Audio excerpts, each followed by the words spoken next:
Hi there. I have a topic I want to talk about today. It isn't a real big serious topic. It's just kind of a little, kind of a little fun thing. I like to read. I like to read all sorts of science, history of science. And then when they started, making DVDs about these topics, like Discovery Channel and PBS and History Channel, Travel Channel, all those.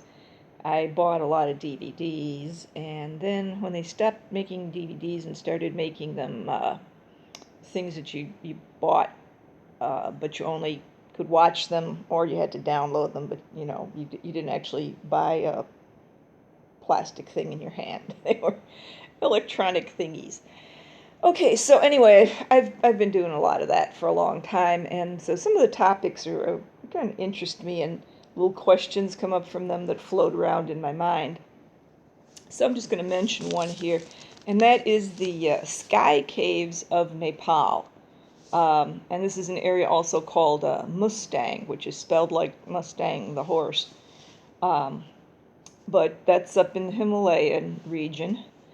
And National Geographic did a program about that back in 2012. And then Travel Channel had a program called Expedition Unknown. Host was Josh Gates. And in their second season, they did one called Searching for Shangri-La, which went to that area. And that I know I just checked, is available on Google Play. If you don't have a service that has the Travel Channel, you can buy it for $1.99 on Google Play. So, if what I say interests you enough and you want to look at it, then you have access to that. And I'm pretty sure the National Geographic Channel one is available too. For some reason, I didn't click on the thing to check. I don't know why.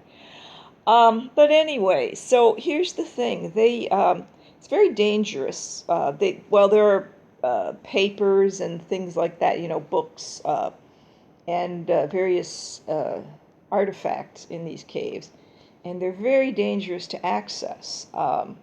So dangerous, as a matter of fact, that one of the climbers who was setting things up for the National Geographic thing actually fell and was seriously injured and had to be medevaced with a helicopter. So it's nothing to fool around with. They've tried using ropes coming down from the top and very very tall locally made ladders coming up from the floor of the area, but it's difficult because the cliffs are very high, and so it's either a long way up or a long way down to get to the middle ones. And so the thing that puzzled me about this is they kept saying how fast they're eroding, and that was one of the reasons that the National Geographic team wanted to get there soon, before all the artifacts that were in there were lost when the cliff eroded and they all fell down and were weathered and smashed up and everything.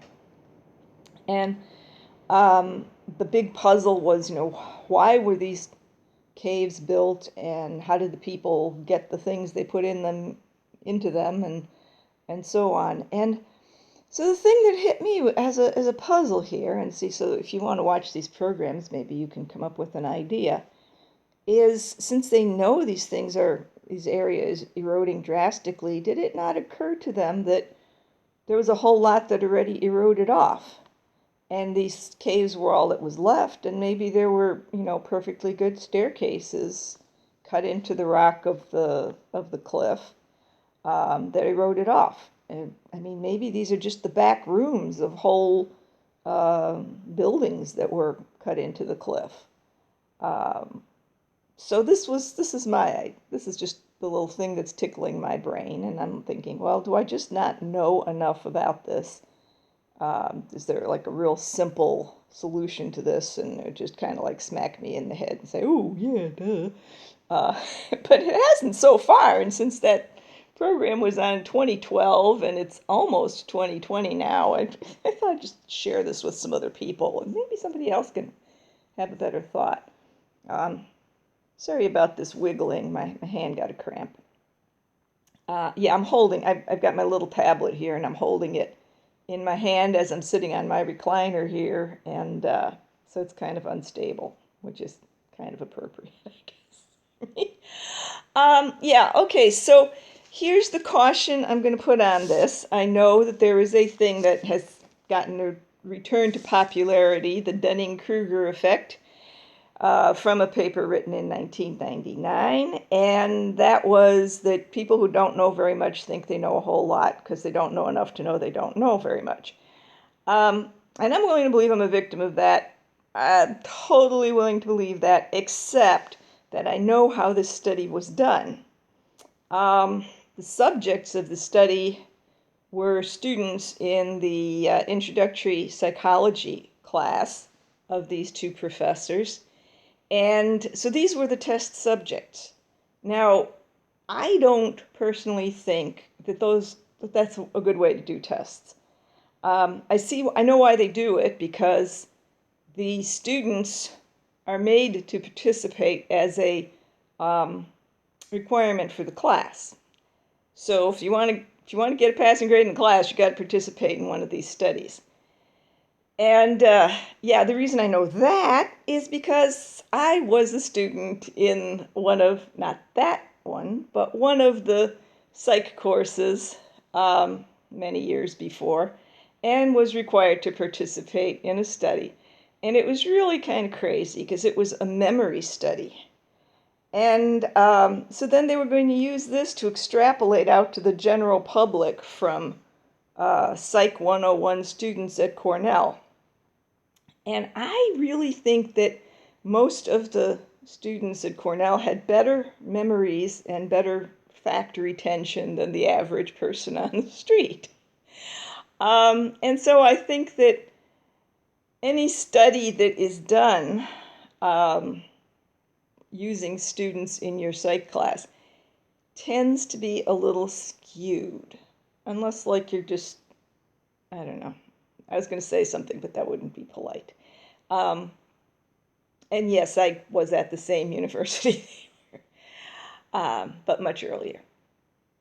Yeah, I mean, I see why they do it, because it's expensive to run a test with real people off the street. You know, it's hard to get people to volunteer to come someplace and sit someplace and do something for absolutely no good reason at all, other than you want to publish a paper about it.